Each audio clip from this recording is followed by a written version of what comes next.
صدم الدولي الجزائري يوسف عطال متابعيه باختيار الاعتذار عن منشوره الداعم للقضية الفلسطينية بدل الطرد من نادي نيس. وقال عطال في منشوره المخيب للآمال عبر ستوري حسابه على إنستغرام: أعلم أن منشوري صدم الكثير من الناس وهذا لم يكن في نيتي وأعتذر عن ذلك. وأضاف: أود أن أوضح وجهة نظري دون أي غموض.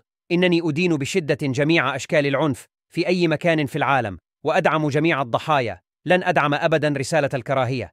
وختم: السلام هو المثل الأعلى الذي أؤمن به بشدة. وكان عمدة نيس الفرنسية كريستيان إستروزي قد هدد عطال بالطرد من نادي نيس بسبب تضامنه مع الشعب الفلسطيني. وفي تغريدة له على منصة إكس كتب عمدة نيس: إذا لم يقدم يوسف عطال اعتذاره وتوضيحاته بشأن دعم فلسطين ولم يقم بإدانة الحركة الإرهابية حماس فلا مكان له في نادينا بعد الآن.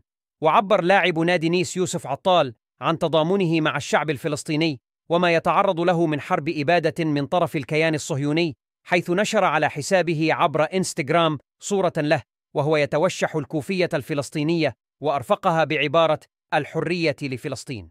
وبعد الاعتذار الذي وصفه جزائريون بالمخزي، انهالت التعليقات المنتقدة، حيث رأى نشطاء كثر أن عطال أكد انتماءه لمعسكر الذلة والهوان وإمساك العصا من المنتصف، في حين قال البعض أن الرجل يبين موقفه بما يتماشى ومبادئه بكل شجاعة وحرية. ولطالما اعتبر عطال القضية الفلسطينية قضية شرف وكرامة، وكل الصحف والجرائد أكدت أنه لن يفاوض عمدة مدينة نيس بالقضية ولن يتاجر بها، لكن الاعتذار الذي نشره خيب أمال جميع مناصريه ممن احتفوا بمنشوره الأول.